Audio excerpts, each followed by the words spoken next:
Good morning, everyone. I'm Debbie Willis, and I am the Assistant Vice Provost for Diversity, Equity, and Inclusion at the University of Michigan. And today I want to welcome you to the 2022 Disability Mini-Conference toward an Anti-Ableist Academy, Advancing Inclusion, Diversity, Equity, and Accessibility at U of M.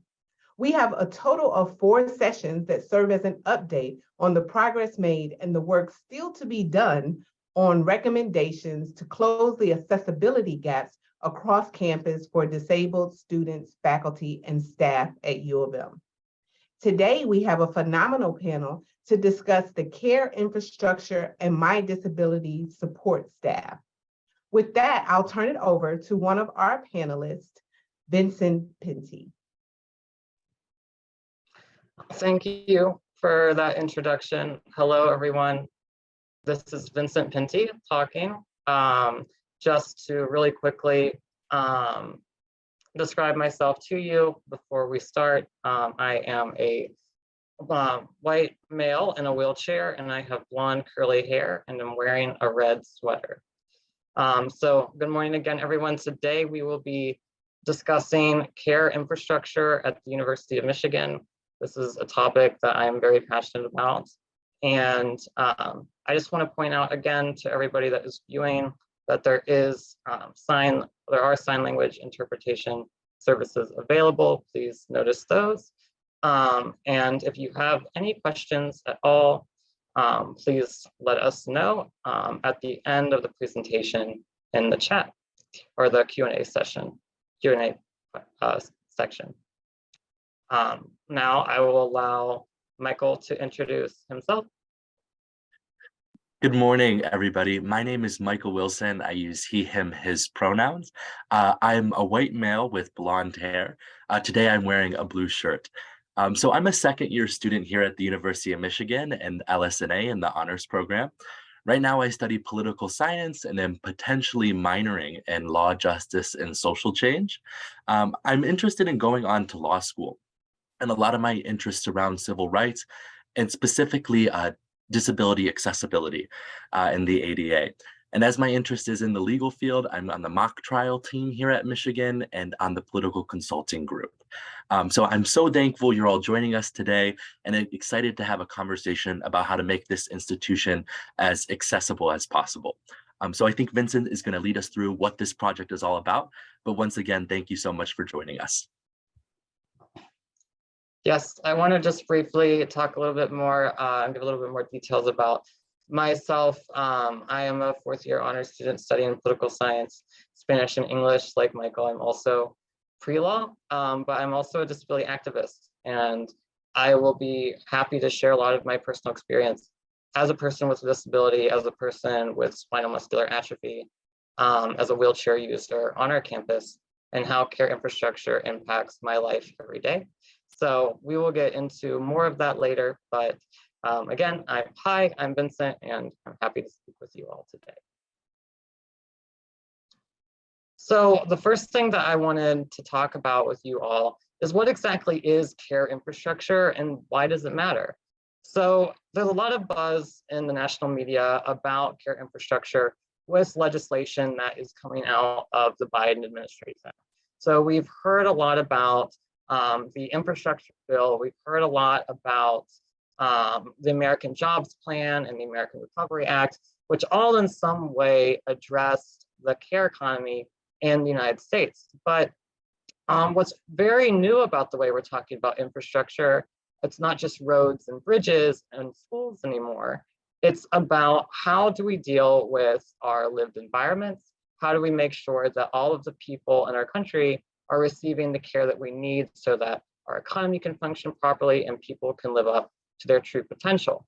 So there's a lot that goes under the umbrella of care infrastructure. It could be childcare, it could be paid family and medical leave, but we're going to specifically talk about home and community-based services, which is a significant chunk of where the funding from the American Infrastructure Act and the American Jobs Plan, a lot of that funding comes from. So to talk a little bit more about home and community-based services, a lot of those services go towards older Americans or Americans with developmental disabilities.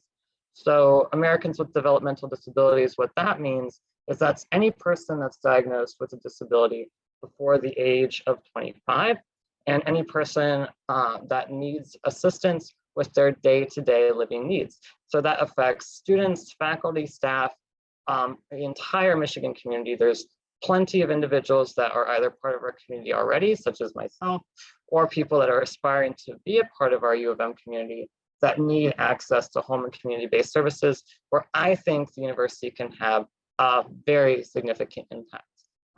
But next slide. Yes, so the project and the conversation we're having today is about a PCA. And what it is a personal care assistant. The project that Vincent and I and this working group have been doing is creating a PCA database. What's important to note is that the PCA terminology can go by a variety of different things, many of which you may heard. You could see at the bottom of the screen, personal attendant, caregiver, home help aide. A little bit more about the PCAs and why they're so important right now is because there's an extreme shortage, not just here at the University of Michigan, but in the state of Michigan and across the country and globe as a whole. In the state of Michigan right now, there's about 120,000 people who work in care, some sort of care. And it's predicted that there's about a 34,000 person shortage to meet the needs for people with disabilities and individuals who need that care. So a huge part of what this project is to help fill that need and that gap here at the University of Michigan so that we create the most accessible institution as possible. Next slide, please. So here's an infographic that I think is really important and need to note. Currently, 1 in 5 adults are caregivers. So across this country, 20% of the adult population engage in some sort of caregiving. So what a PCA specifically does, a personal care assistant, is they engage in those daily lifestyle needs to ensure that an individual can engage here at the campus and beyond effectively. So the interesting thing about this project is that we're taking students here at the University of Michigan and helping them train, get the necessary information, and get them in contact with people who utilize PCAs. And it's interesting because they are peers among these students. Currently, the average age of a PCA in this country is 46. And this project is bringing that age down and having students interact with their peers to fit that personal care assistant shortage. So a little bit more about that project will be delved into. So next slide, please. Yes, so thank you for that information, Michael. To get in a little bit more detail about what we're actually doing is we're actually trying to sort of engage with the question of how colleges and universities, we all believe, can play a fundamental role in solving the caregiver shortage and caregiver crisis. So just some of the things we started generally thinking about are that PCAs, what do they need to be? They need to be healthy. They need to be compassionate. They need to be empathetic, and they should have a strong desire to be involved in some form of healthcare, advocacy, and disability cultural awareness. So I just started to think, who else better fits this bill than U of M students? Many students at U of M are seeking to enter into fields of higher learning or already are in fields of higher learning in healthcare, in social work, in nursing, and they need this experience in order to be successful professionals in the fields that they seek to enter. So, there's specific information on this that you can see on this slide, that there's approximately 8,500 undergraduate students at U of M who have indicated an interest in health, medicine, or public health as a potential career path. According to the 2016 and 2021 DEI studies at the University of Michigan, we've noticed that there has been a 4% increase of students identifying as having some form of disability. And while all those disabilities might not require PCA services in order to live on campus, it's more than likely that a chunk of them do, or a chunk of them would benefit from having access to some sort of aid at the university. But The fundamental fact is there is a growing population of people who could not live on this campus without proper support from a PCA. And I am one of those individuals. And then you'll also see on this slide, there are some specific data numbers here that show the average number of hours required for people to enter graduate level studies in different fields of therapy and healthcare. So you'll see along the bottom, there's occupational therapy, physical therapy, medical school, nurse practitioner school, and physician assistant or physician associate school. And all of these fields on the average require a decent amount of patient care experience or personal care experience, something that personal care qualifies for as patient care experience to be able to enter those fields. So if you see, it's not just about, which is very important, helping make sure that all members of our community have access to the university and resources and are able to live and thrive on our campus, but it's also fundamentally helping all of our students have access to opportunities that they need to become successful advocates and successful healthcare professionals. So we'll move on to the next slide. Yes. So if you're sitting there and wondering, how can I be a PCA? How can I help to work to make University of Michigan as accessible as possible? What this project did was create a training, a Canvas page that could help potential students become PCAs here on campus. So I believe in the chat, Denise is going to be sending a link for you to potentially enroll as in the training to become a personal care assistant. So what this training is aimed at doing is to learn how the training behind becoming a PCA works and how the hiring process works. So this Canvas goes through 7 different modules.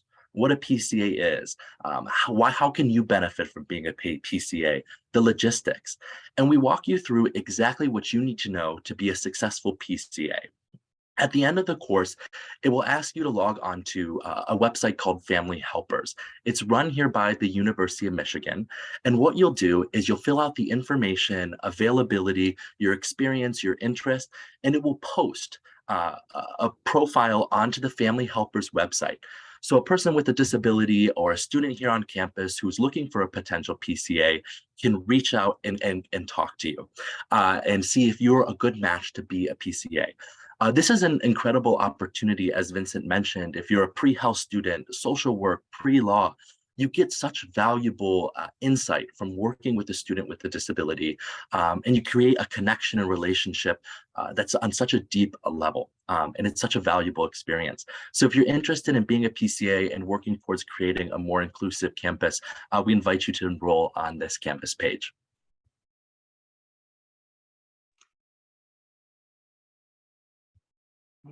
Thank you for that, Michael. Yes, so the Canvas page is a way, again, for students to be able to understand what a PCA is. And Family Helpers is working as a job posting board to help us develop ways for students to connect with students that need support. But there's also even more that we have. So one of the projects that we've also worked on with Central Student Government over the past 2 years is the development of the CSG DAES or DAES scholarship, which stands for Central Student Government Disability, Advocacy, Empowerment, and Service Scholarship. So one of the recipients of the scholarship from last year, you'll be seeing later on in the presentation. But what the scholarship goes out to do is provide students that are working or volunteering as a personal care assistant, or truly anybody that successfully is an advocate for persons with disabilities.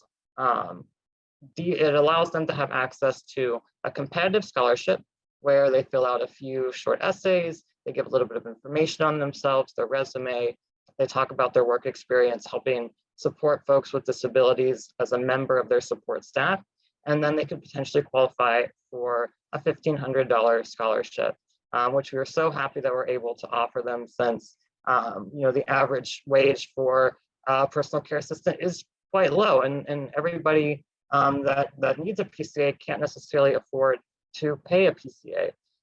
So as an example, the average personal care assistant in Michigan only makes around $12 an hour. And that's in today's economy something that's not very viable in terms of earning enough to support oneself. So, offering this extra incentive will allow students to participate in this opportunity and be able to have the financial support that they deserve, or get closer to the financial support that they deserve.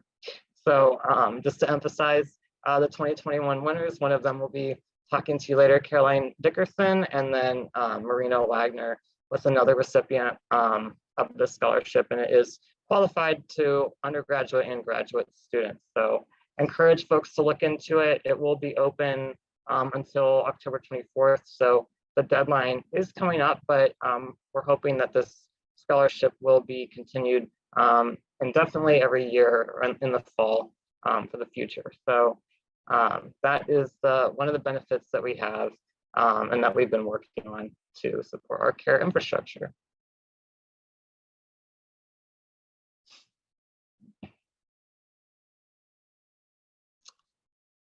And then the next thing that we have for you all is to sort of, ask yourself some critical questions about how does care infrastructure happen at U of M? How are students with disabilities being supported? And we really, really do need the help and support of faculty at U of M, as you can see through the activism through student government and the work that Michael and I have been doing with our Canvas page. We've really been very effective at showing that students are really interested in this type of work.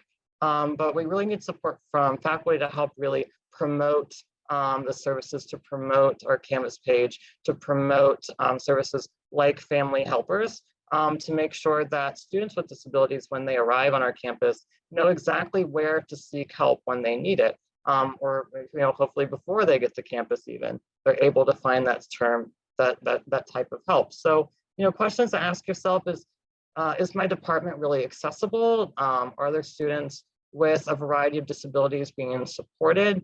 And if there aren't, then really start to think critically about how can we make sure that the university is more accessible? How can we make sure students are comfortable? So it's really all about checking in or being very aware if a student with a disability is experiencing challenges in the classroom or challenges in terms of being able to make it to class and things like that, and really being able to know what services to share with them to help solve some of those problems. So we've been very effective at partnering with advisors. One of the members of our panel, Denise Gallo, who's helping us out in the chat, she's been very outstanding and helped us sort of walk through what services are currently available at U of M. But we really need advisors to start sharing the Canvas page, to start sharing family helpers, and to make sure students are aware of not just services if they need them, but that they can volunteer to be a PCA, and that they could get paid to be a PCA, and that this is an important work experience opportunity for them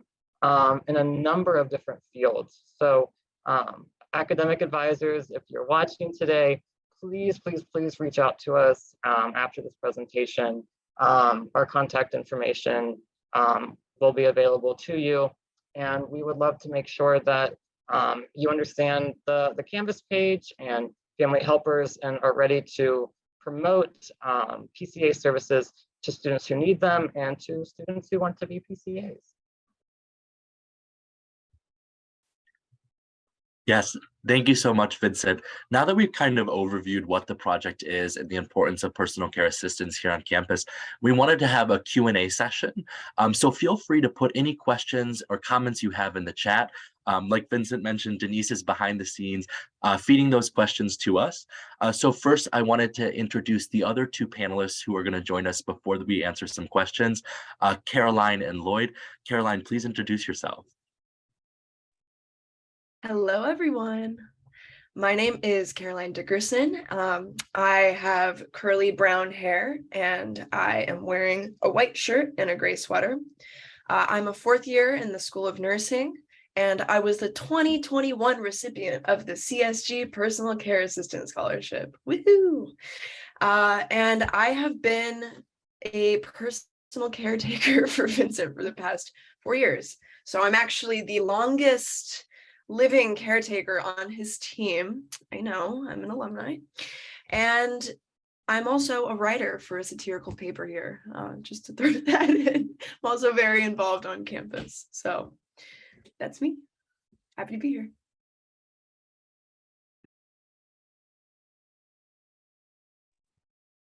Hey everyone, my name is Lloyd Sheldon. I don't know if I was supposed to jump in, so I'll just jump in. My name is Lloyd Sheldon. I'm a Black man who utilizes a mobility aid wheelchair to get around. I'm wearing a plaid shirt with some red and brown and blue in it, and really enjoying these conversations taking place today. I come to this work. Well, let me say this also. I am a LSA staff and faculty disability navigator here within the College of LSA here at the U of M. But I want to say the thoughts I'll be sharing today are my own. So don't try and pin the office down on what's being said here. This is just giving you some background on my experiences. I've been living independently for a long time. I just had my 57th birthday yesterday, so I've been living independently for several decades, and I can speak to this from the aspect of being a student, moving out on your own the first time, and having to hire staff and faculty or staff to assist you. And I can also speak to it from the employee side as a person who is living with a disability and still requires personal assistance to be able to do my job. So yeah, happy to be here.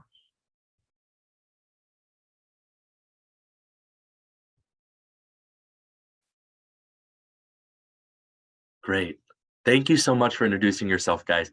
I wanted to start by asking a question that was asked in the chat. We talked a lot about how this service could be used for students on campus with disabilities.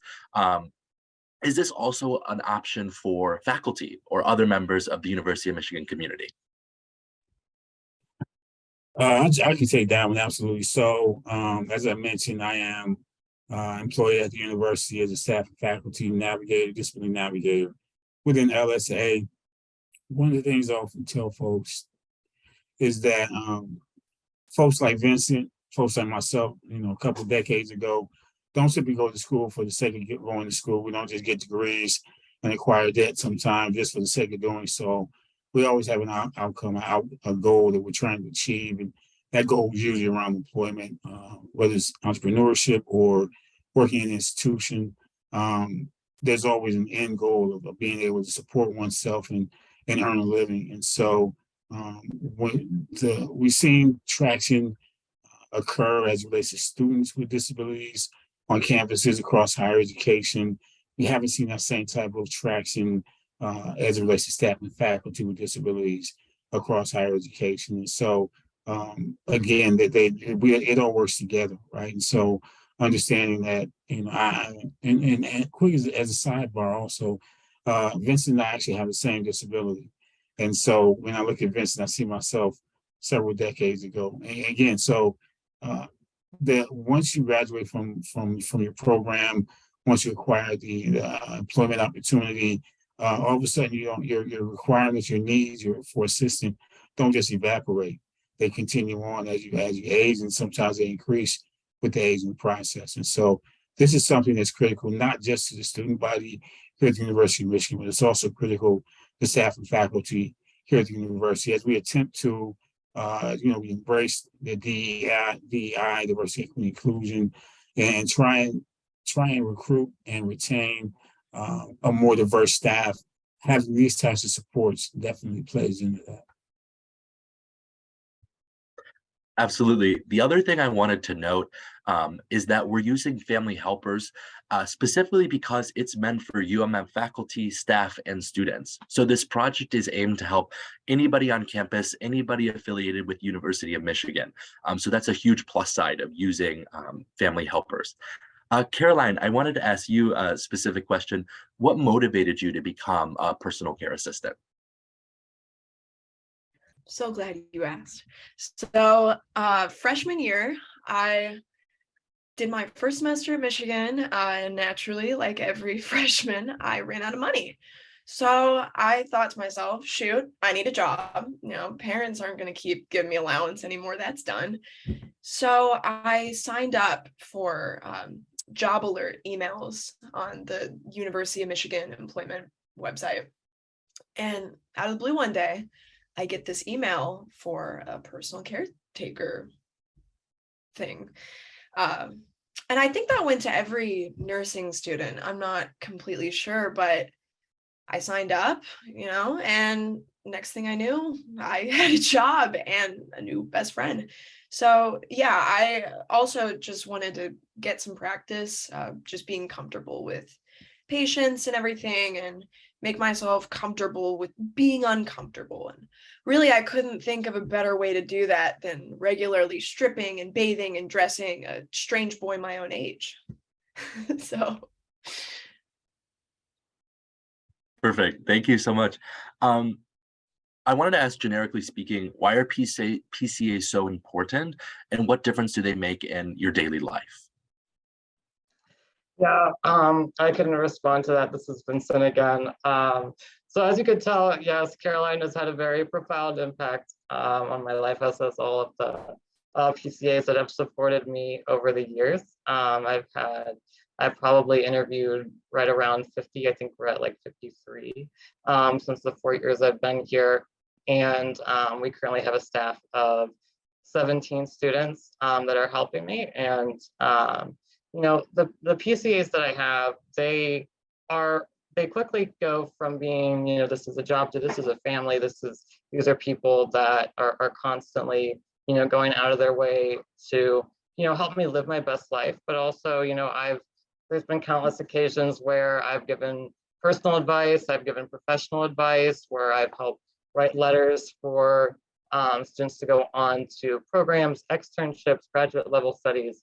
And I've really been able to help give back to them as well. So the PCAs that you have, it's a very reciprocal relationship. You're really supporting someone and making sure that they have a friend and that they have sort of a mentor in a way, and then in many ways they're helping you directly, really challenging you to live to your full potential, to do fun things. I mean, Caroline and a couple of other PCAs, we go out to dinner once a week and we have a fantastic time. We go on trips together. We take advantage of, internships for myself that I wouldn't have been able to do if I didn't have support and someone helping me, drive to Ypsilanti, for example, or, because I had a congressional internship there. So there's been countless examples of where, I would not have been able to live here at the very core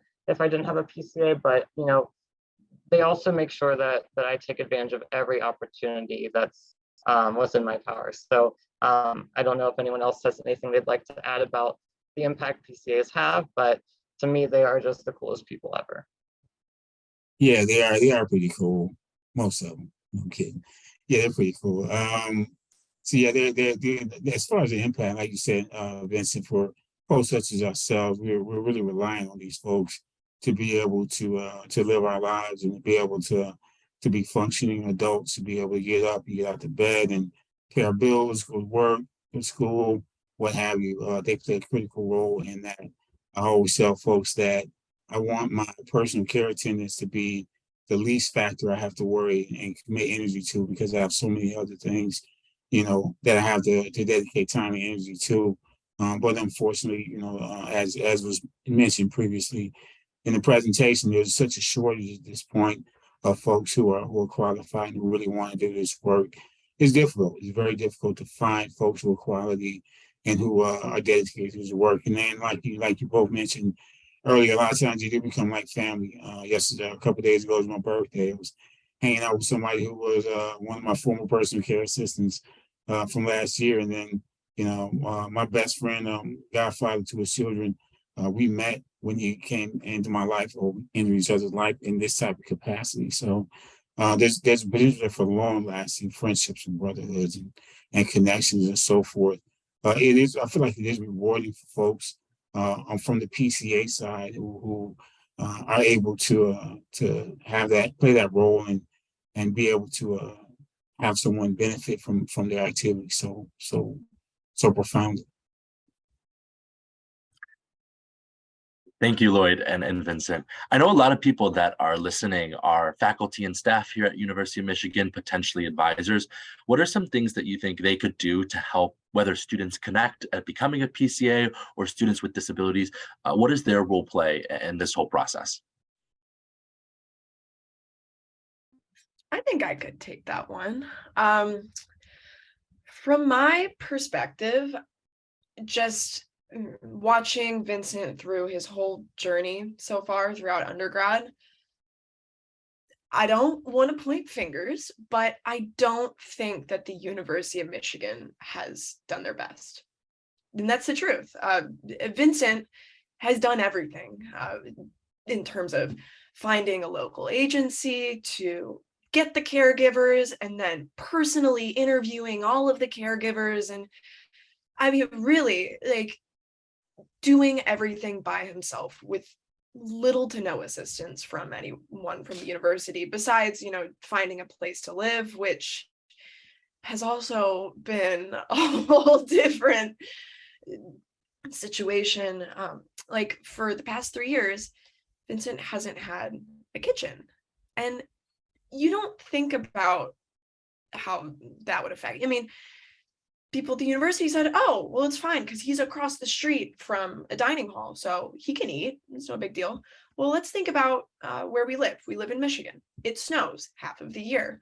When it's snowing and there's ice, getting across the street takes a lot longer than 1 minute, like it would for us. So yeah, he would end up not having dinner some nights, and that could be really costly, always ordering in food. And it even became a concern. Like, doctors were concerned he wasn't gaining enough weight. And these are things that we don't think about, being able to walk on 2 feet, So I think if the university put themselves in Vincent's chair and tried to live their lives that way, they would probably have a bit more perspective about how to help, I guess. Thank you so much, Caroline. That was amazing. I want to talk a little bit more about a potential PCA who was trying to acquire training. Vincent or Lloyd, in your experience, what training is provided for them? What do they need to get on their own? What does that process look like? Sure, I can hop in on that. So, and I'm only speaking for the training for my own personal care assistants. This is Vincent again, by the way. So for my personal care assistants, there's a pretty extensive training process because I pay for my PCA services through Michigan Medicaid and through Michigan Medicaid waiver agencies. There's about 3 different ones that work with my case, and a lot of them have very heavy training requirements. So, and that's not to put a pause on it because they're very doable. And like I've said, we've hired, anywhere between 10, and now this is the largest staff we've had, 17 personal care assistants for any given semester. But all of my personal care assistants, they they send an application after they see the job description from some different job posting, whether through advising or through family helpers or some other entity, and then they reach out to me via email. I work with a provider agency called Community Living Centers, and between myself and the provider, we then interview the applicant. We see if they're qualified. We ask them to send their resumes, things like that, things that you do for every other job. And then after that, we make a decision to hire. And then once they do actually get hired, they have to complete first aid training, CPR. They have to run through a hour-long seminar that's ran through one of the waiver agencies called Recipient Rights, where the PCA learns about making sure that they understand client perspective and making sure they understand the client-centered plan, and making sure that the person with disability has autonomy and rights and everything like that. So there are some parts that are involved in making sure that PCAs are properly trained, but that looks different for everybody. That looks different based on what their funding sources are. That looks different based on whether or not they have a provider agency. I mean, for some disabilities, it might just be a short-term volunteer thing. Say somebody got into an accident and they have to get an operation on their leg, but for a couple of months, they have to have support, you know, using elevators, getting from class building to class building. You know, maybe that's just a short-term volunteer thing. There might not be as much training involved with that. But if it's somebody with a longer-term disability like my own spinal muscular atrophy, typically the training is a little bit more, but it's very doable, and it's not very, I wouldn't say it's very stressful, but it is something that has to be done. I'm not sure if anyone else would like to add anything to that or not. Yeah, so I'm gonna circle back to the question. I want to touch on one thing real quick for the audience out there listening. I want you to imagine everything that Vincent just said, right? Imagine being a 17-year-old young man or young 17-year-old person, right? And having to do everything that Vincent said, having to figure out everything that you have to figure out in terms of what are the pathways to fund these folks, where do I find these folks, then how do I train these folks? Vincent has just mentioned that he's managing a staff of 17 people. 17 people.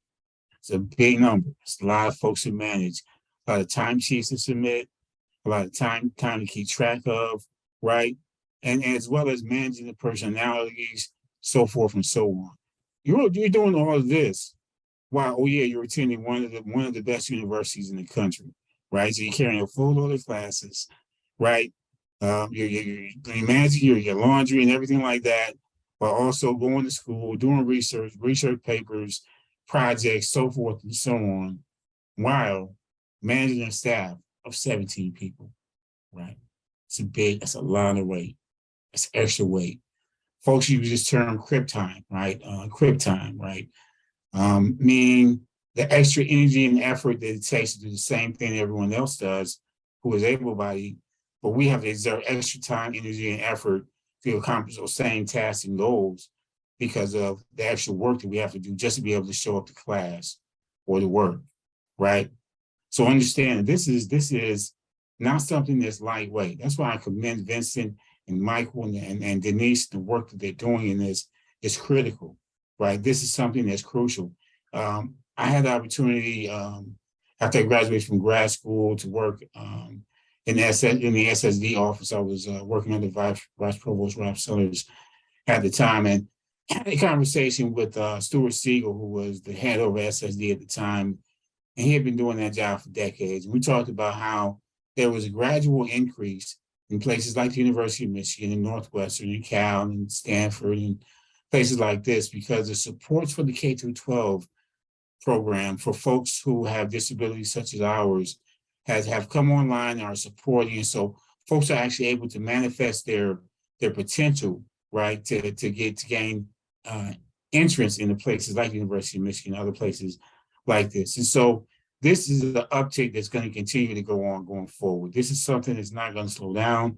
This is going to increase. And so as we at the University of Michigan talk about diversity, equity, inclusion, we need to understand that disability is a key component of diversity, right? And so if we really want to have a campus that's supportive of all folks of all ability levels, we need to try and think about things through a new light, right? What we don't see are a lot of other schools who are even attempting to do this. So we're moving the ball forward. U of M is moving the ball forward, but there's a lot of work to be done. And that work is really just about folks being able to try and embrace something that's new, something that's different, something that can, again, be a key differentiator for the University of Michigan in terms of recruitment and retention, not just for the student-based body, but also for staff and faculty. All right, now getting back to your question. As far as the training piece, it is entailed. I do a little different thing than what Vincent does. I work with a home health agency that provides my staff for me at the present time, but I'm probably transitioning to something different in the near future, just because they really are having a hard time providing me with the quality of staff that I need to be able to live the lifestyle that I really want to live. And so as far as training goes, yeah, walking folks through things step by step. Sometimes having someone there to demonstrate what needs to be done to make sure that everybody's on the same page and make sure everybody understands their expectations and responsibilities. Sorry for the ramble. No, thank you so much, Lloyd. That was great. Vincent, you mentioned that you have such a large care staff. There was a great question in the chat that was asking what is it like to have such turnover in your PCA team? Sure, and thank you for asking that question to whoever did. And actually, that's an interesting question. So there is turnover, but we do have a consistent. So for example, we have a consistent number of staff that return. I mean, it's very rare where we don't have, 7 or 8 of the 10 to 17 people return. Most of the reason that people leave is because of graduation and they're moving on to some other place to continue their studies or start their life or whatever that is that they're doing. But for myself personally, what the turnover is like, I don't really see it as turnover as much, because a lot of times it's a learning opportunity for all of the students. So even if they've been a PCA for a year, they're constantly learning about disability. They're learning about accessibility at a university. They're learning about accessibility in daily life, and they're constantly learning, right? So, I mean, for starting with a new individual, a new year, I think take it as an exciting learning opportunity. I take it as, the students that are supporting me, they're going into this job oftentimes as a first-time job in the healthcare field. So, that is why I think it doesn't bother me as much, because I know that they're learning from the start. I know that this is something that they're just getting started with. And I would say, of the jobs in the healthcare field, I'm not saying that being a PCA is just easy. There's a lot of challenges that are involved, but it is a job for a starting person in the healthcare field. It is a job for young people who are wanting to get a little bit of experience, who are wanting to learn a little bit more about advocacy, learn a little bit more about the lifestyle care of an individual. So I think that it's an exciting learning opportunity. It allows me to connect with new people. It allows me to offer a learning opportunity to students. I think that I don't think the turnover is that much of a challenge beyond the paperwork and the management and a little bit of jargony stuff, like making sure that they have their payment straightened out and all of that. But besides that, I think that it's a wonderful opportunity. I love meeting new people, and I love teaching them about the lifestyle of a person with a disability. I hope that responded to the question. Please Yes. let me know if it didn't. Thank you so much, Vincent. I wanted to ask, broadly speaking, what type of qualities make a good PCA? Or for Vincent and Lloyd, what do you look for when you're hiring a potential personal care assistant? I can answer this. I've seen a lot of PCAs come in and out over the years, and I can just say that the ones that don't make it are the ones that never let their guard down. These are the ones that walk in every shift and they kind of, keep to themselves. They're a little awkward about the whole, you're helping someone pee thing. They're just not comfortable in their skin. I think something that's really helped me be successful in this job is just, well, for one, just connecting with Vincent and talking to him like he's a human being and like he's my friend, because he is. And also like finding the comedy in it. I mean, it's good to laugh at things you can't change. There's a lot of misfortunes that you face when you're living with a disability. And as long as you can make it kind of a fun thing when these awkward moments happen, you'll be a good caregiver. You will. You just have to find the positivity in a pretty bleak situation, and just, treat them like they're people, not like they're fragile little dolls and you're going to break them. I mean, I throw Vincent around. I whenever I'm switching him from bed to chair, I chuck him at this point. He's strong. He's stronger than you think he is, and he's used to it. That's the bottom line. He has been dealing with this for his whole life, Half of Michigan has seen him naked at this point. So it's not a big deal. you just got to roll with the punches.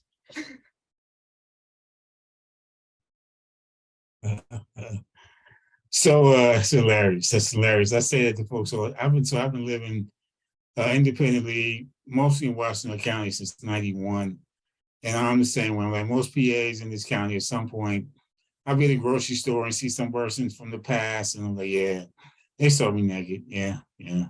So yeah, it's just a part of life. But in terms of what to look for, right? Compassion, right? A person that has the ability to empathize. But like you said, it is a person who has, who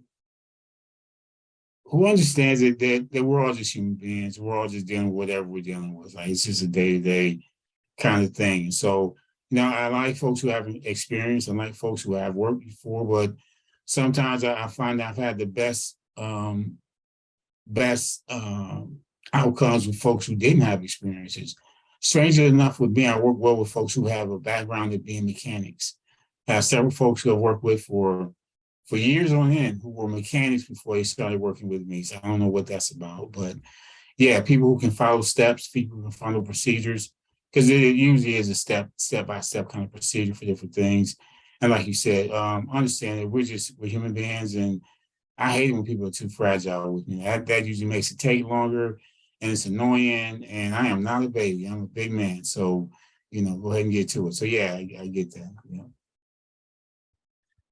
Great. Thank you so much. There was another question in the chat that I wanted to read. It states, could the PCA service work for those with disabling chronic illnesses, something like neurological or even psychological disorders, where they may be capable of performing daily activities on some days, but a flare-up can impair them severely? I'll take this one because I'm in nursing and I do this every day in the hospital. I think yes. I think caregivers are capable of handling these kinds of more high need patients, but I think it would absolutely require a lot more training. Usually with our caregivers, they have no experience. They do these online trainings. We do like an hour and a half equipment training with them, but I don't think with this training that I just got from just this job, I would have been able to handle someone that is a little bit more risky. I think it's absolutely possible. And I think if we're talking about students like this attending the university and getting help through the university, I think that, yes, it's possible. I think the university would just need to take a little bit more responsibility in handling the caregivers for those sort of more emergent situations, or maybe just have more thorough education about it, because there's nothing scarier than feeling like you're not adequate enough to handle an emergency, especially for someone that you're working for, someone who is fully dependent on you. Absolutely. Thank you. I wanted to ask another question for you, Caroline. What was the most important lesson that you've learned while being a PCA, or experience in general? I think just generally, just learning how to talk to people with disabilities. I've learned so much from this experience. One, just like how to have bedside manner, how to talk to people that you're caring for. But most of the changes that I've made have been unconscious and internal. After I met Vincent, I started seeing the world through his eyes. I started seeing what it was like just to, walk on the street in a wheelchair, or roll down the street in a wheelchair. Like I said, people sometimes they don't know how to address him, or they don't feel like they can talk to him like he's a normal college student. Maybe they'll talk a little bit louder, slower, like talk to him like he's dumb, when in reality he's smarter than most of us combined. So I think for me, the biggest lesson was learning that Vincent and other kids in Vincent's shoes are just college students that want to have fun, that want to meet new people, and also want to make memories that we don't tell our parents about. I mean, they want to just live a normal life and have, a normal college experience. It's so easy. It's so easy. So that's me. Oh, and all the technical stuff. I learned how to work the wheelchair and the Hoyer lift and all that. And I can wipe a pretty good butt. So lots of things. Thank you for that, Caroline. Yes, no, I think that you addressed a lot of the question, and I just want to emphasize one of the points. This has been something that you brought up, and it is true that the university isn't providing any specialized training, any support, and that's either for the person with the disability or the actual person being trained as a caregiver. What Michael and I have been trying to do in the entire PCA working group is a PCA database working group is try to help with the recruitment side of helping students find and locate potential caregivers, and then also help with making sure that these PCAs have access to learn about what the job and role of PCA is through the Canvas page. So we know that these solutions are not full solutions, they're only a start. But I just wanted to emphasize, the fact that Caroline brought up earlier and Lloyd also emphasized was that at this time there is no support for students who need personal care assistance, and there's no support for students who want to be personal care assistants. So what we're trying to do is create opportunities for students to engage and help solve this problem, this crisis that we're experiencing. Absolutely. I wanted to talk a little bit more here about, as we wrap up, the Canvas page and re-highlight that. Earlier, it was sent in the chat, the link to that Canvas page. A little bit more just about that. It provides everything you need to know A through Z for students who are interested in becoming PCAs, goes over all the trainings, the logistics, how to sign up using Family Helpers. That's a website, a posting platform that helps connect PCAs with individuals who are seeking them. The other thing that the Canvas page does, and now that we've had this Q&A, and I really, really want to highlight, is that it makes PCA and it highlights how fun it can be and how valuable it can be. You saw throughout this whole conversation, Caroline and Vincent's relationship, and we want to make sure that this Canvas page highlights how amazing that can be and provide this to students. So if you're listening and your faculty or staff or advisor, we want you to take that message and convey it to your students and provide them with this page so that we can ensure everybody on this campus has the care they need to engage with University of Michigan, just like anybody else. So if you have any more questions, feel free to shoot them in the chat. I think we had one more, and it's specifically for Lloyd. Lloyd, regarding the faculties, what are some things being done to promote resources in that area? So, some of you may know, my colleague Jessica McQuaid, we serve as staff and faculty disability navigators within the College of LSA. So what we found is that, so a survey was done by Advance a few years ago that really tried to examine and drill down deeper in terms of the staff and faculty experience as related to accommodations and disability in general. Found that there were some gaps that needed to be addressed. And so Dean Curzan and Alex Stern, who was transitioning to UCLA, hence played a huge role in really getting these positions created. What our goal is to really streamline the accommodations aspect within LSA, as well as work on the physical environment and digital environment, making sure things are accessible, as well as doing some workshops and some educational aspects of it. There's a lot of work to be done. Our focus is strictly within LSNA, and we're working, chipping away at it every day. But there's a lot of work to be done, and our goal is that hopefully other colleges around University of Michigan, excuse me, other colleges may adopt this same model or at least explore it.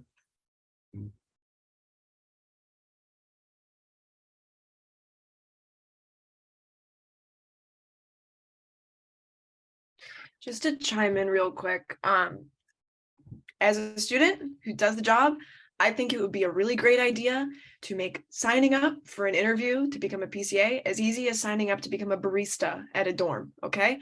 It should be that easy. It should just be on the Michigan website in bold print. Here's the link, type down your name, see what happens. Yeah, we should just really put it out there and be behind it. Thank you.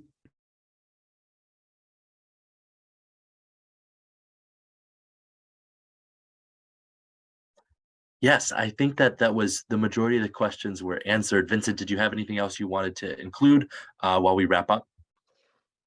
This is Vincent again. No, thank you everyone for your questions, and thank you fellow panelists for the great feedback that you provided. I just wanted to emphasize, I'm going to put my email in the chat right now. I think it should be on the website too, but please feel free to email me if you have any additional questions. And also, if anyone else on the panel would like to put their emails in the chat, please feel free to as well.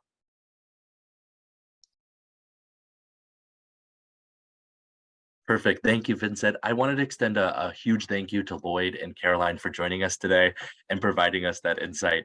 But once again, feel free to use that Canvas page, direct students towards that, direct faculty and the U of M community to that Family Helpers page.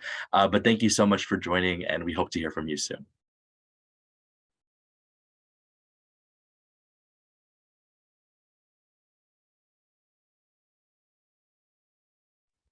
Thanks, guys. Bye. Have a good Friday. Great job, Thank you. everybody.